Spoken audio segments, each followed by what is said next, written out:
Sobat Maestro, sesaat lagi kita akan bersama-sama mengikuti ibadah raya bersama Gereja Bethany Fresh Anointing. Selamat mendengarkan.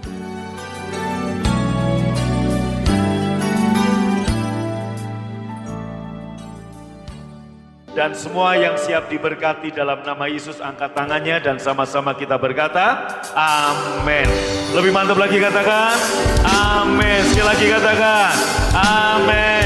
Tepuk tangan paling meriah buat Tuhan, amin. Shalom, prosper people. Lebih semangat dong, prosper people. Amin. Gimana kabar Bapak Ibu Saudara? Sehat, kuat, makmur dalam kasih karunia Tuhan. Hidup saudara dan saya tersembunyi. Amin. Nah saudara, perjanjian baru itu dimulai bukan dari Matius. Ya kalau Anda lihat, memang kitab perjanjian baru dimulai dari Matius. Tapi saya tidak berbicara tentang kitab, tapi saya bicara tentang perjanjian. Banyak orang Kristen hari ini, engkau dan aku hidup di dalam perjanjian baru. Tetapi tanpa kita sadari, kita masih memakai perjanjian yang lama. Anda masih hidup dalam perjanjian yang lama. Mari kita lihat dalam Ibrani pasal 8 ayat yang ke-13, saudara. Ibrani pasal 8 ayat yang ke-13. Oleh karena ia berkata-kata tentang perjanjian yang baru, ia menyatakan yang pertama sebagai perjanjian. Sama-sama baca. Yang telah menjadi tua, dan apa yang telah menjadi tua dan usang telah dekat kepada kemusnahannya. Versi FAYH, kita lihat. Allah menyatakan bahwa perjanjian yang baru menggantikan perjanjian yang lama. Sebab sekarang yang lama sudah usang, baca sama-sama.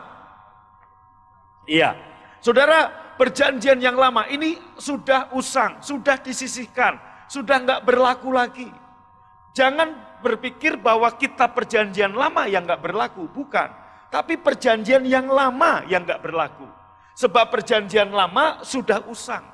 Perjanjian lama cacat. Cacatnya bukan dari pihak Tuhan, tapi dari pihak kita.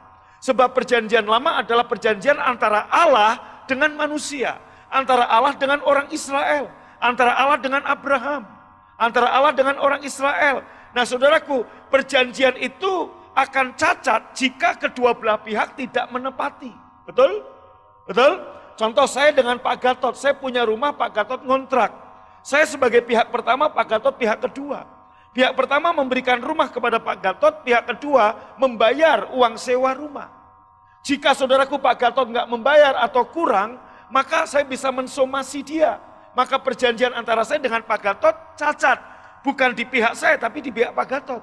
Atau sebaliknya, saudaraku Pak Gatot sudah membayar, tapi saya mengingkari. Maka perjanjian itu cacat. Demikian juga perjanjian lama itu perjanjian antara Allah dengan siapa? Dengan manusia. Perjanjian antara Allah dengan Israel. Dari pihak Allah selalu menepati, tapi dari pihak Israel dia tidak bisa tepati. Sebagai contoh saudaraku, pada waktu di Sinai, Anda lihat hukum Taurat turun. Kemudian 10 perintah Tuhan disampaikan. Musa mengajar, kalau kamu begini-begini, kamu mengikuti perintahku, kamu akan begini. Seluruh Israel dengan tegas, dengan hebat berkata, kami akan lakukan perintahmu dengan segenap hati. Kenyataannya kosong. Maka perjanjian itu saudaraku cacat. Karena apa? Pihak manusia tidak bisa menepatinya. Nah, perjanjian baru itu perjanjian antara Bapa dengan anak. Perjanjian antara Allah Bapa dengan Yesus sebagai anak. Dan Yesus menepati perjanjian itu di mana? Di kayu salib. Halo? Jadi perjanjian baru bukan bicara kitabnya, tapi perjanjian baru dimulai dari mana? Dari cross, dari salib. Yesus membayar, Yesus menepati perjanjian antara Bapa dengan anak. Dari pihak Bapa begini, dari pihak anak begini. Maka perjanjian baru itu sempurna. Kenapa? Sebab pihak pertama dan pihak kedua semuanya menepatinya. Saudara dan saya hidup dalam perjanjian yang baru. Apa itu perjanjian yang baru? Perjanjian kasih karunia. Tetapi saudaraku, banyak orang Kristen gak sadar, dia masih hidup dalam perjanjian yang lama. Dengan apa? Dengan perjanjian yang lama. Apa yang harus aku buat? Saudara mungkin berkata, Pak, tapi kan saya hidup dalam perjanjian baru. Iya, Tapi dalam tindakan, dalam perbuatan, seringkali kita, saudaraku, tanpa kita sadari atau karena saudara salah dengar khotbah, Anda hidup di dalam perjanjian yang sudah usang tadi.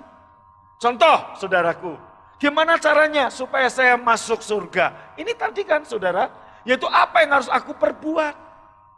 Saudaraku, perjanjian lama memang bicara tentang apa yang harus Anda buat. Tapi perjanjian baru, apa yang Yesus sudah buat kita. Amin? Halo? Amin. Saudaraku, dalam perjanjian lama, Anda diberkati karena apa? Karena Anda melakukan segala sesuatu. Dalam perjanjian baru, Anda diberkati karena Yesus yang berbuat. Anda menuai dalam perjanjian lama karena apa yang Anda tabur. Tapi dalam perjanjian baru, kita berjalan, kita menuai dari apa yang sudah Yesus tabur. Setuju, katakan amin. Nah, mari Bapak Ibu Saudaraku, dari sini saya mau mengajar saudara bahwa perjanjian baru adalah perjanjian antara Allah dengan anak, antara Bapa dengan anak. Yaitu antara Allah dengan Yesus sebagai anak. Yesus menempatinya di mana? Di salib, di kayu salib. Maka perjanjian baru itu perjanjian yang kita pakai, yaitu perjanjian tentang kasih karunia. Nah, saudaraku, mari saya mengajak untuk Anda sadar, untuk Anda hidup dalam anugerah, dalam kasih karunia. Bukan berfokus pada apa yang kita buat, tapi berfokus pada apa yang sudah Yesus buat. Jangan bertindak, jangan berbuat dengan perjanjian yang lama. Datang kepada Tuhan dengan satu pertanyaan, apa yang harus aku buat supaya aku selamat? Tanpa kita sadari, banyak kita juga berkata begitu. Apa yang harus aku buat, apa yang harus aku lakukan supaya aku berhasil, supaya aku sukses, supaya aku sehat. Nah, saudaraku, banyak orang berpikir, dengan aku menerapkan 4 sehat 5 sempurna, aku olahraga, aku jaga pola hidup, pola ini, aku akan sehat. Tidak. Kesehatan itu kasih karunia. Maka berkali-kali saya katakan gini, apa sih kasih karunia? Secara sederhana, secara simpel, kasih karunia adalah Tuhan yang menyelamatkan saya, bukan karena apa yang saya buat, tapi karena kematian Yesus di kayu salib. Nangkap, saudaraku? Kok tidak ada yang amin ya, amin? Apa kasih karunia? Tuhan yang menyelamatkan karena Yesus. Apa kasih karunia? Tuhan yang membuat saya sehat karena Yesus. Jadi kembali lagi, saudaraku, Yesus yang menjadi fokus. Yesus yang menjadi, saudaraku, Yesus center. Yesus yang menjadi pusat, bukan apa yang saya buat. Jadi saudaraku, saya hari ini berjalan dalam kasih karunia Tuhan. Saya berjalan, kalau saya pelayanan, saya bisnis, saya bekerja dalam kasih karunia, maka Anda akan mengalami kasih karunia yang luar biasa. Kata kasih karunia pertama kali muncul, itu dalam kitab Kejadian pasal 6 ayat 8, saudara. Yaitu apa? Tetapi Nuh mendapat kasih karunia di mata Tuhan. Dalam kitab Roma, kita lihat saudaraku, ya, kitab Roma, tetapi hukum Taurat ditambahkan supaya pelanggaran menjadi semakin nyata, maksudnya begitu, semakin banyak. Tanpa hukum Taurat orang nggak tahu kalau dia melanggar atau tidak. Dengan adanya hukum kita tahu. Contoh, saudaraku, kalau nggak ada undang-undang lalu lintas, Anda nggak tahu melanggar lampu merah itu salah atau tidak. Tapi karena ada undang-undang, Anda salah. Betul apa betul? Nah, itulah hukum Taurat diberikan supaya semakin nyata, semakin kelihatan, saudaraku, yaitu apa? Pelanggaran-pelanggaran kita. Dan di mana dosa bertambah banyak, di sana kasih karunia menjadi berlimpah-limpah. Nah, Bapak Ibu, Nuh mendapat kasih karunia ketika dosa semakin banyak. Maka Nuh mendapat anugerah. Nah, saudaraku, kembali ke tadi, Bapak Ibu, ya, Roma ya, saudaraku, versi lainnya FAYH berkata begini. Hukum Taurat diberikan supaya semua orang dapat melihat kegagalan mereka dalam mematuhi hukum-hukum Allah. Saudara, orang muda yang kaya ini nggak sadar bahwa dia pasti gagal untuk apa? Mematuhi hukum Taurat. Demikian juga, nggak bisa orang selamat karena hukum Taurat. Nggak bisa orang selamat karena apa? Perjanjian yang pertama. Sebab perjanjian yang pertama cacat dari sisi mana? Dari sisi manusianya. Karena perjanjian yang lama adalah perjanjian antara Allah dengan manusia. Selalu dari pihak kita akan selalu mengingkari. Nggak bisa kita menepati janji kita kepada Tuhan. Saudaraku lihat, Musa, Harun, dan seluruh Israel di Gunung Sinai dengan lantang berkata, ya, dengan sombongnya berkata, kami akan patuhi seluruh perintah Tuhan. Faktanya, Gak lama dari itu jatuh. Gak lama dari itu nyungsep. Gak lama dari itu gak taat, gak patuh. Kenapa? Selalu gagal. Maka perjanjian yang baru bukan perjanjian antara Allah dengan manusia, tapi antara Bapa dengan anak, yaitu antara Allah Bapa dan Allah anak, yaitu Yesus. Katakan amin. Amin. Maka saudara dan saya diselamatkan karena apa? Karena perjanjian yang baru.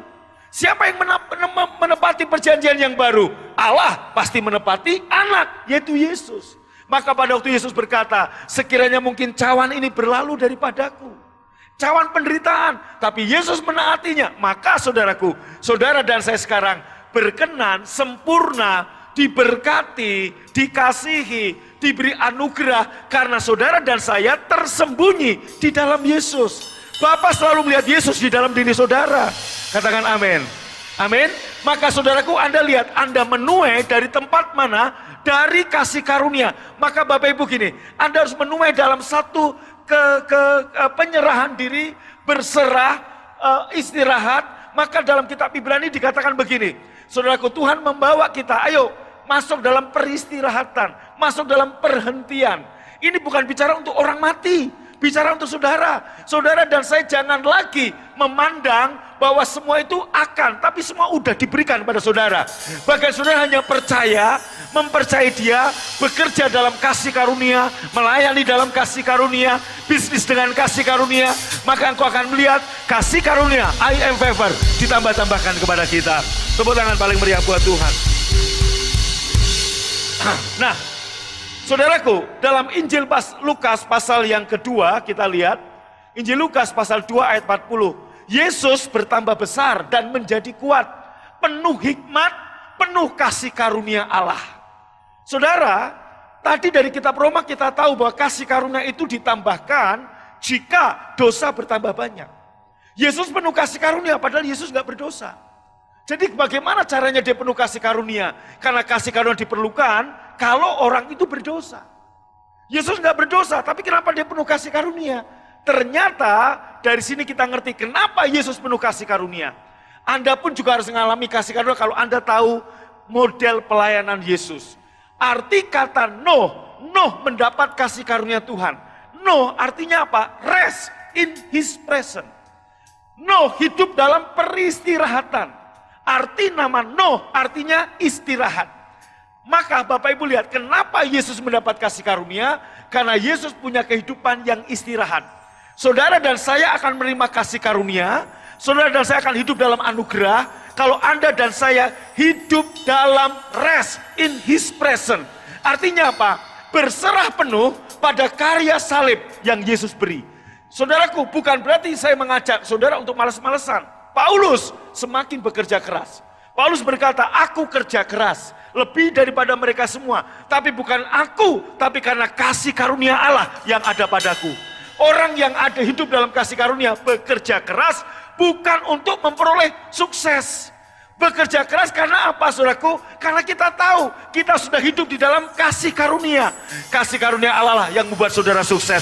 Kasih karunia Allah yang membuat kita berhasil. Kasih karunia Tuhan yang membuat kita makmur. Katakan amin. Amin.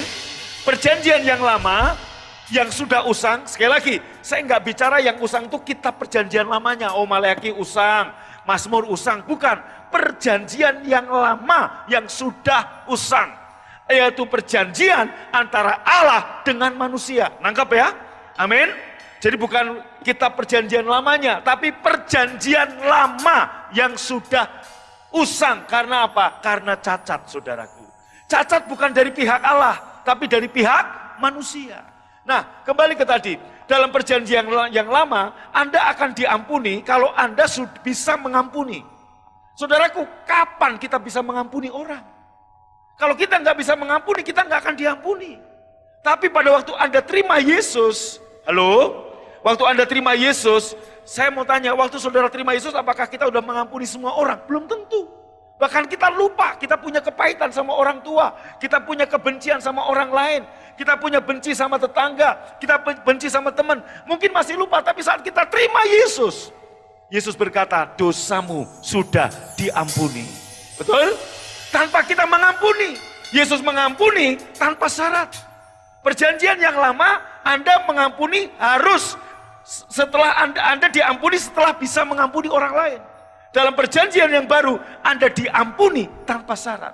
Nah, begitu saya udah diampuni, saya ingat, oh, saya kepahitan nih sama bapak saya.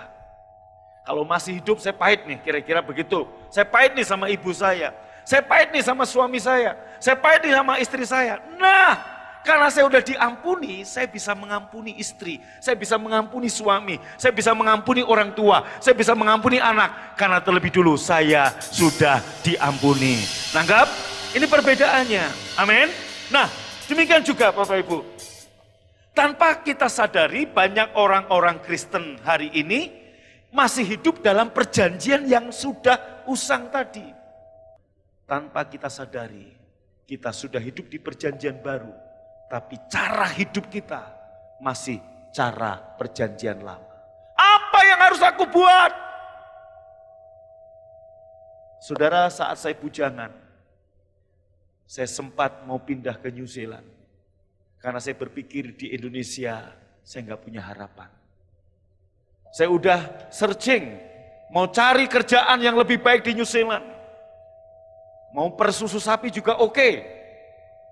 Saudaraku, di 10 bulan ini, tapi saat itu Tuhan sadarkan, aku Tuhan yang bisa menolong kamu di Indonesia, aku juga yang Tuhan yang bisa menolong kamu di New Zealand. Kalau alasan kamu pindah ke New Zealand karena cari penghidupan yang lebih baik, kamu gak percaya bahwa Yesus yang ada di Indonesia juga Yesus yang sama yang ada di New Zealand. Kecuali kamu punya visi yang lain. Tuhan kasih kamu visi yang lain. Kalau visinya cari penghidupan yang lebih baik, kamu masih hidup dalam perjanjian yang lama. Nangkep ini. Siapa yang ngerti, siapa yang mau hidup dalam perjanjian yang baru? Lambaikan tangannya. Amin. Anugerah Tuhan cukup bagi kita. Amin.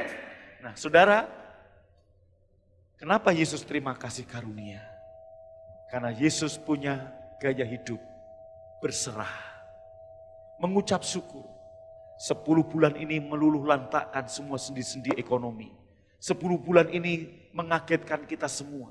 10 bulan ini banyak orang sedang berdoa, banyak orang meminta untuk mengalami terobosan finansial. Tuhan mau kamu mengalami terobosan kerohanian. Kalau rohanimu mengalami terobosan, ekonomimu mengalami terobosan. Amin. Ingat waktu Ishak mau pindah ke Mesir, Filistin lagi kacau, Filistin lagi resesi, Filistin lagi ngalami kelaparan. Seperti orang-orang lain, Ishak mau pindah. Tapi Tuhan mencegah Ishak. Aku Tuhan yang bisa menolong kamu di negeri ini sebagai orang asing. Ishak taat, dia mengalami terobosan rohani. Terobosan rohani artinya apa? Semakin kita dewasa, kedewasaan rohani adalah indikasinya semakin kita bergantung penuh kepada Tuhan dalam seluruh aspek kehidupan.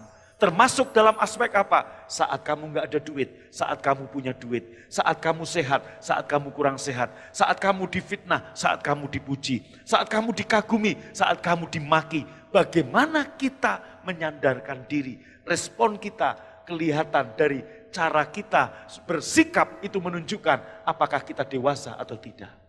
Waktu kita berpikir kita bisa membalas orang yang memaki kita. Waktu kita berpikir kita bisa membalas orang yang menyakiti kita. Waktu kita berpikir merespon dengan seperti itu. Dari situ ketahuan kita belum menyandarkan diri sepenuhnya pada Tuhan. Yesus kenapa dapat kasih karunia? Karena Yesus, saudaraku, hidup dalam berserah, dalam peristirahatan. Saya mengajak Anda dan saya pagi ini dimanapun saudara berada yang online. Hidup dalam rest in His presence. Artinya apa? Berserah pada karya salib yang sudah Yesus berikan pada kita. Kalau hari ini saya bekerja, kalau hari ini saya bisnis, kalau hari ini saya melayani, semua datang dari tempat kasih karunia. Bukan karena perbuatan kita. Katakan amin. Kita lihat lagi saudaraku, ayat yang tadi Bapak Ibu ya. Ayat yang tadi, anak itu bertambah besar dan menjadi kuat, penuh hikmat, dan kasih karunia Allah ada padanya. Yesus bertambah besar, penuh hikmat, dan penuh kasih karunia. Padahal dia tidak berdosa. Karena apa? Dia hidup dalam rest in His presence. Sama dosa kita udah diampuni. Saya mau kita hidup dalam kasih karunia. Ingat, saudaraku, ada orang, Yesus memberikan perumpamaan, ada seorang tuan tanah, pergi jam 6 pagi ketemu dengan orang, yang pertama kerja dari jam 6 pagi sampai jam 6 sore, dan yang terakhir kerja dari jam 5 sore sampai jam 6 sore, yang pertama kerja 12 jam, yang terakhir kerja hanya 1 jam. Yang kerja yang 12 jam, itu kerja dengan aturan. Dia datang dengan aturan. Yesus Tuhan yang adil. Kalau engkau datang dengan aturan, Yesus juga akan memberikan aturan. Gimana Tuhan Yesus supaya saya sukses? Apalagi yang harus aku perbuat? Kamu kurang kerja keras. Tuhan akan buat seperti itu. Tapi kalau engkau datang pada Tuhan, Tuhan, aku tahu engkau sudah memberikan aku keberhasilan. Engkau sudah memberikan aku kemenangan. Di kayu salib, aku lebih dari pemenang. Engkau akan melihat keberhasilan, kemenangan mengikuti saudara. Kita sehat. Ingat baik-baik, saudara dan saya sehat. Itu karena kasih karunia. Bukan karena kita menjaga 3M, saudara. No.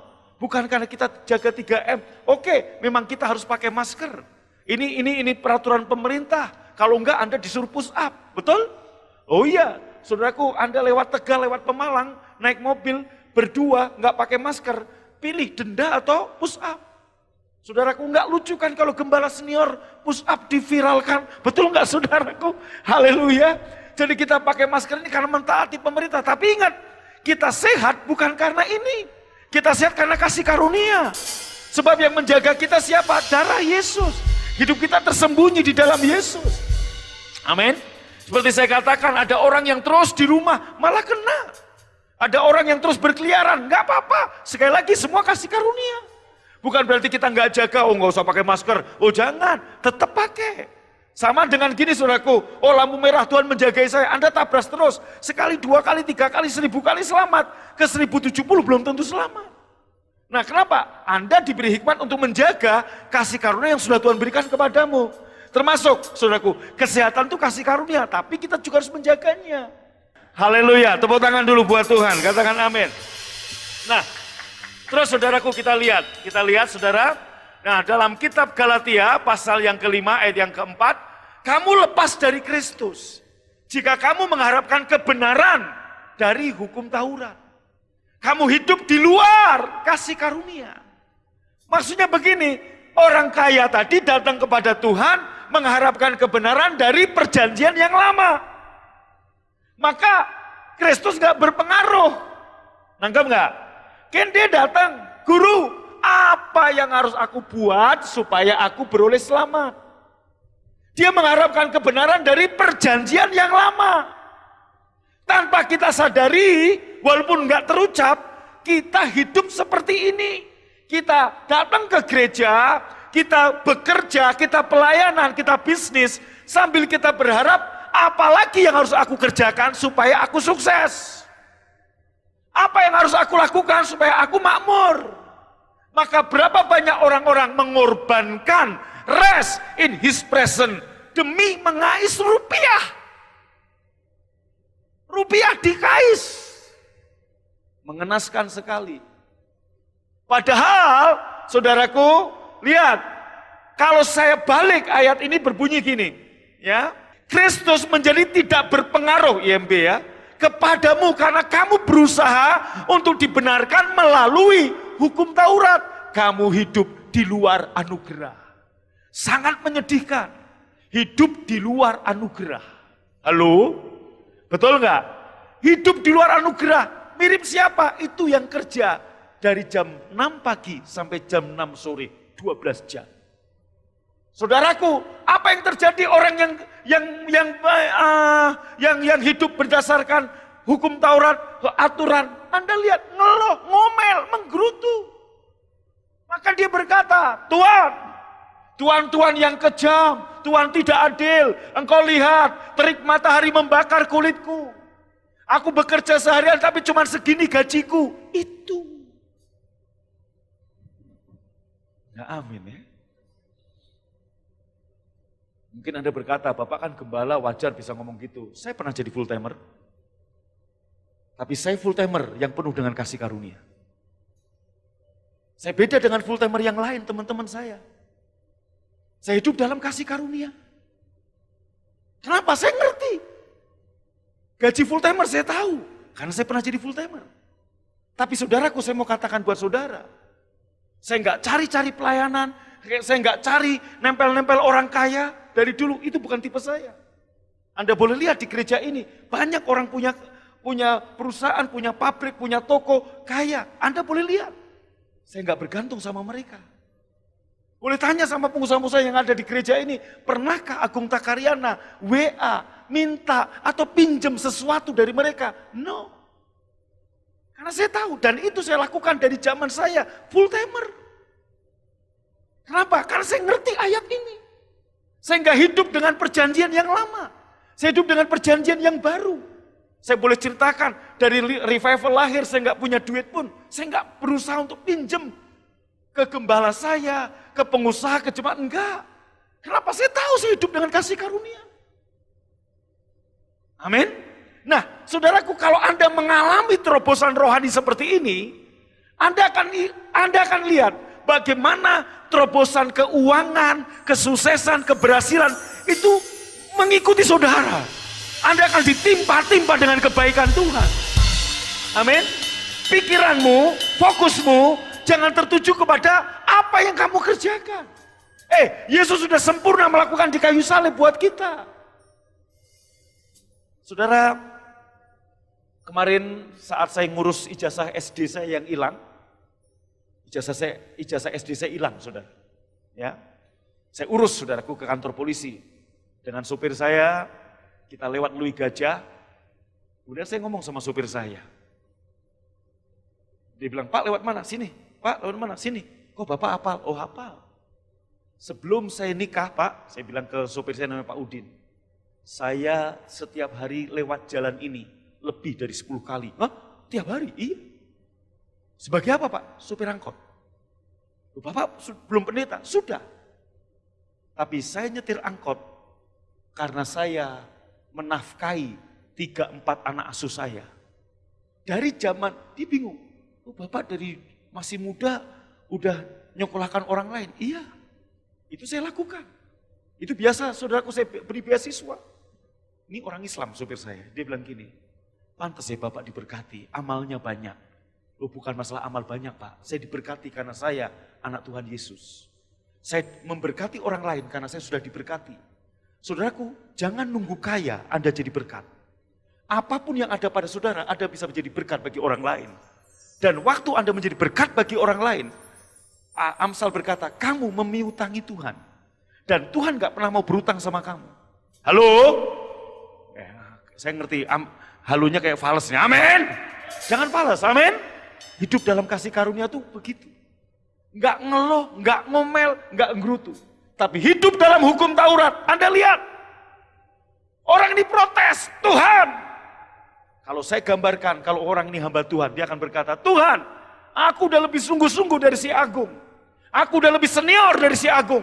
Aku lebih banyak gelar daripada si Agung. Aku lebih banyak puasa dari si Agung. Kenapa Tuhan? Kok si Agung Tuhan kasih berkat banyak, saya kok enggak? Itu dia. Tapi kalau Anda hidup dalam kasih karunia, berapapun yang Anda terima, jemaat yang Tuhan percayakan pada kita, berapapun promosi yang Tuhan beri pada kita bisa cuma satu, mengucap syukur. Karena ini adalah anugerah. Gue bisa begini karena anugerah. Iya toh iya? Setuju? Amin? Oh iya. Apa yang kita mau tuntut? Halo? Apa yang Anda mau tuntut? Saudaraku, saya dulu melakukan itu dalam keadaan paksaan sebelum saya lahir baru. Saya kasih tahu ya, gini loh. Saya punya sepupu, anak saya di Pemalang. Yang nomor 1, saudaraku, itu kalau semoga dia lihat apa yang saya khotbahkan hari ini. Saudaraku, kalau dia buka tudung saji di meja makan, makanannya nggak selera dengan dia, cuma tahu tempe ikan asin, dia akan taruh lagi dan apa makanan cuma gini. Langsung ibunya, bapaknya, langsung, Le, mau apa?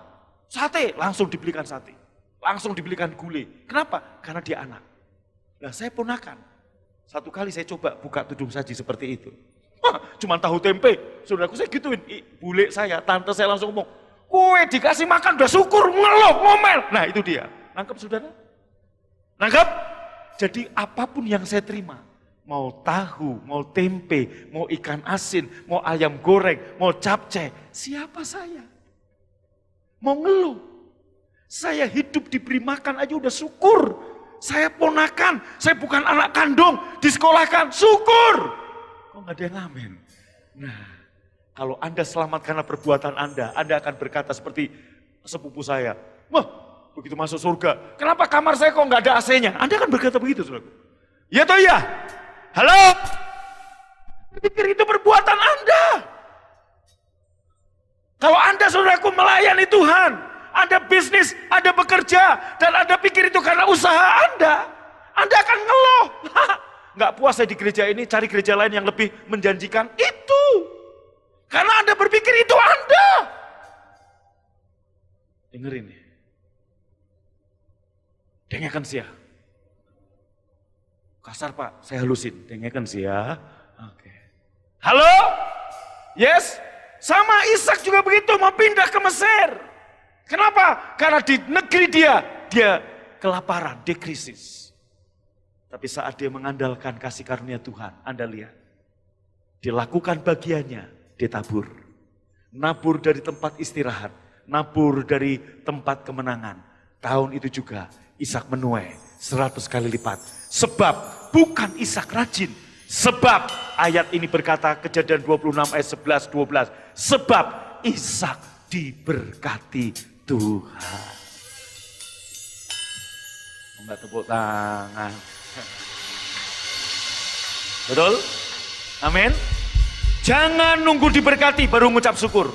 Ngucap syukur maka engkau akan diberkati. Jangan nunggu diberkati baru bisa memuji Tuhan. Puji Tuhan maka engkau akan diberkati. Amin. Amin. Kembali ke tadi Bapak Ibu. Kamu lepas dari Kristus. Kalau kamu mengharapkan kebenaran dari hukum Taurat. Kalau kamu berpikir, Pak kalau gitu gak usah olahraga. Olahraga bukan untuk mencari kesehatan. Olahraga sebagai tanda syukur. Anda sudah diberkati dengan kesehatan. Amin. Memberi perpuluhan bukan dengan motivasi supaya diberkati Tuhan. Memberi perpuluhan karena kita sudah diberkati Tuhan. Maka waktu engkau punya pengertian seperti ini, engkau hidup dalam perjanjian yang baru. Engkau akan lihat, engkau akan diberkati Tuhan. Dr. Ronius saat ini lagi liburan, pasti dia live streaming online khotbah, dia akan dengar, dia pasti tahu. Budion dan Pak Ronius sama-sama kedokteran Maranatha. Dan saudaraku, dua-duanya saat itu kalau kedokteran swasta, Anda mau ujian itu harus 2 kali. Kalau Anda Unpad, Undip, Anda langsung ujian negara lulus sudah. Kalau Maranatha ujian 2 kali. Ada ujian E1, ada ujian E2, ada E3, terakhir Edan saudaraku. Kira-kira begitu ya. Karena saking banyak EE-nya. Nah singkat cerita Bapak Ibu, Budion dan Pak Ronius sama-sama sudah selesai. Kedokteran maksudnya ujian Maranatanya udah selesai. Nah mereka akhirnya apa? Harus ujian negara. Ke universitas negeri. Bisa Unpad, bisa Undip, bisa UI, manapun. Nah kebanyakan saudaraku kalau yang ke Unpad, jarang ada anak Maranatha langsung lulus. Pasti 2, 3, 4 kali. Contohnya Bu Tutut aja itu 3 kali Maranatha baru lulus ujian negara. Jangan pikir hari ini nggak lulus minggu depan, itu 1 kali ke 2 kali ujian bisa 4-5 bulan. Maka terkenal dulu kedokteran Maranatha lama-lama karena apa? Nunggu ujian negaranya. Jadi lama sekali saudara. Nah maka bersyukurlah anak Maranatha sekarang, Anda lulus Maranatha udah langsung lulus. Dulu bisa 2 tahun, bisa 3 tahun baru ujian negara. Nah karena pengalaman itu Pak Ronius dan teman-teman yang lain pada pengen ujian ke Manado, termasuk Budion. Saya hanya bilang sama Budion begini, kamu jangan ujian di Manado. Kenapa? 1, ongkosnya mahal. Betul nggak? Oh iya dong, mahal. Saya minimal ikut ngongkosin juga saudaraku. Nah, nyangonilah minimal. Saya hanya bilang begini sama dia, Tuhan yang bisa nolong kamu di Manado, Tuhan juga bisa tolong kamu di Unpad. Saya juga bilang ke Pak Ronius, Pak Ronius ambil ujian ke Unair saudara, karena dia berpikir Unpad janganlah. Dan apa yang terjadi? Budion saudaraku, ujian Unpad, langsung sekali ujian lulus. Pak Ronius 3 kali, sampai ulangan koas bedahnya diulang. Maka dia balas dendam dengan bedah, dia jadi dokter bedah sekarang. Itu dia saudaraku. Nangkep? Dari sini saya mau kasih tahu saudara, Tuhan yang bisa nolong Anda di Indonesia, Tuhan juga bisa tolong kamu di Amerika, Tuhan yang bisa tolong kamu di tempat kamu kerja, Tuhan bisa tolong kamu di mana. Maka saudaraku, bukan bisnis apa yang supaya kamu diberkati, kamu sudah diberkati, tinggal sekarang kamu melangkah, bisnislah apa yang ada di tanganmu. Pak, aku nggak punya modal, apa yang ada di tanganmu, itulah modalmu. Musa hanya tongkat, Anda apa? Pak, cuman uang 100.000, nggak masalah. Beli bala-bala, kasih buntut udang, kamu jual. Praktekan, oh jangan ketawa, praktekan. Jual, minimal saya yang beli, saudara. Oh, enggak ada yang amin. Amin? Nah, kamu lepas dari Kristus, waktu kamu mengharapkan kebenaran oleh hukum Taurat. Apa yang harus aku buat? Lepas dari Kristus artinya apa? Kristus gak berpengaruh sama kamu. Sama seperti anak muda tadi. Guru, apa yang harus aku buat supaya aku selamat? Maka Yesus berkata gini, kamu bisa selamat kalau kamu melakukan seluruh hukum Tuhan. Perintah Tuhan. Dia protes lagi, perintah yang mana? Jangan mencuri, jangan membunuh, bla bla bla bla bla bla. Orang ini ngomong, aku udah lakukan, masih ada yang kurang. Artinya apa? Seseorang yang datang dengan peraturan, dia akan dipenuhi juga dengan aturan. Yesus akan memberi aturan kepadamu. Tapi waktu kamu datang dengan kerendahan hati, Tuhan, aku diberkati, aku dikasih karuniai, aku dicintai, aku selamat karena Yesus yang sudah berbuat buat aku. Maka berkat Tuhanlah yang menjadikan kamu makmur, bukan susah payahmu. Nangkep ini? Amin? Jangan berpikir kerja keras menjadikan kamu kaya. Kamu sudah diberkati dan itulah yang membuat kamu kaya. Maka jangan sombong kepada Tuhan.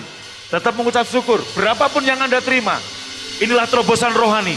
Waktu Anda mengalami terobosan rohani, Anda akan mengalami terobosan finansial dalam hidup Anda. God bless you, Tuhan memberkati. Tak terbatas kuasa-Mu Tuhan, semua dapat Kau lakukan. Apa yang kelihatan mustahil bagiku, itu sangat mungkin bagimu. Sekali lagi katakan, tak terbatas kuasa-Mu Tuhan, semua dapat Kau lakukan. Berapa banyak mau hidup dalam kasih karunia Tuhan? Angkat tangannya. apa yang kelihatan Mustahil bagiku, itu sangat mungkin bagimu. Di saat ku tak berdaya, kuasa-Mu yang sempurna. Ketika ku percaya, mujizat itu nyata. Bukan karena kekuatan, namun Roh-Mu ya Tuhan. Ketika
tanpa kita sadari kita sering hidup dalam perjanjian yang sudah usang itu.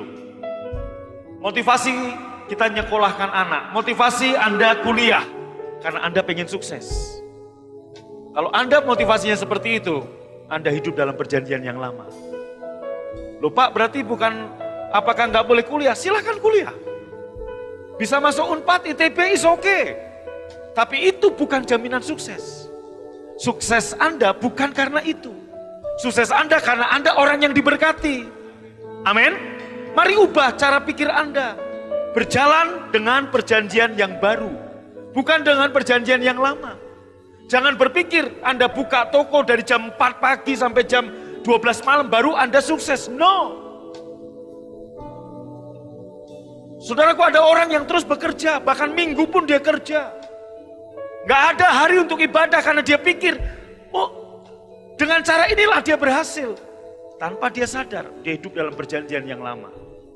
Dia gak punya waktu untuk Tuhan. Tahukah, berkat Tuhanlah yang menjadikan Anda berhasil. Kalau kamu mengharapkan kebenaran dari hukum Taurat, untuk keselamatanmu, untuk keberhasilanmu, untuk kesehatanmu, untuk kemenanganmu, untuk kemakmuranmu, Yesus gak punya pengaruh dalam hidupmu. Kamu hidup di luar kasih karunia. Bayangkan, bekerja tanpa kasih karunia, bisnis tanpa kasih karunia, pelayanan tanpa kasih karunia. Kamu akan jungkir balik, kamu akan kerja keras, kamu akan membanting tulang. Dan hasilnya kamu akan ngeluh, ngomel, menggerutu, bersungut-sungut kepada Tuhan. Tapi kalau Anda hidup dalam kasih karunia, apa itu kasih karunia? Kita nggak layak menerima, kita diberi. Hanya satu pengucapan syukur yang kita bisa berikan pada Tuhan. Mari kita ingat kasih karunia yang Tuhan beri lewat perjamuan Tuhan. Siapkan roti dan anggur, saudara. Setiap kali kamu makan roti dan minum cawan ini, kamu mengingat akan aku. Mengingat akan apa yang sudah Yesus buat. Itulah kasih karunia yang Tuhan berikan kepada kita. Bukankah roti yang kita pecah-pecahkan ini adalah persekutuan dengan tubuh Tuhan Yesus? Yang percaya ambil dan makan dalam nama Tuhan Yesus.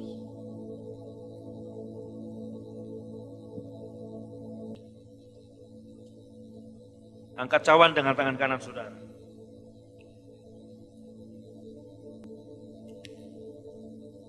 Yesus mengambil cawan, mengucap syukur, memberikan kepada murid-muridnya dan berkata, ini darahku, ambillah, minumlah. Engkau yang percaya ini darah Tuhan Yesus, dengan hormat, ambil dan minum dalam nama Yesus.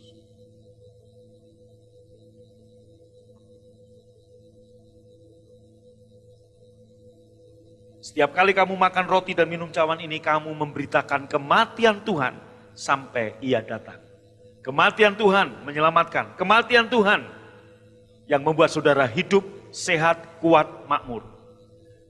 Lihat saya Bapak Ibu, setiap kali kamu makan dan minum, kamu sedang menelan kehidupanmu, kamu sedang menelan kesehatanmu, kamu sedang menelan panjang umurmu, kamu sedang menelan kesembuhan, kamu sedang menelan kemakmuranmu. Maka apa itu kasih karunia?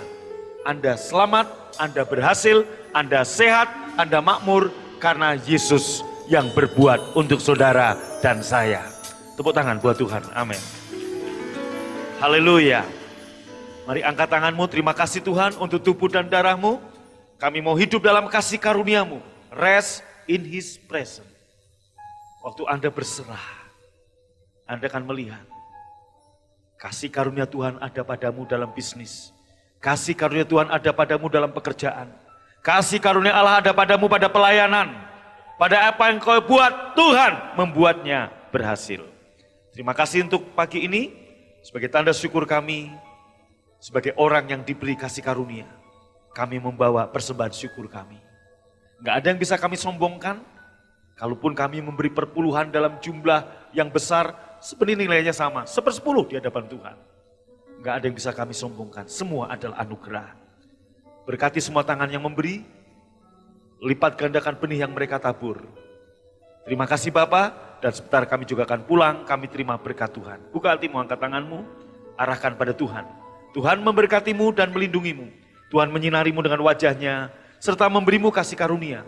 Tuhan menghadapkan wajahnya kepadamu dan memberimu damai sejahtera.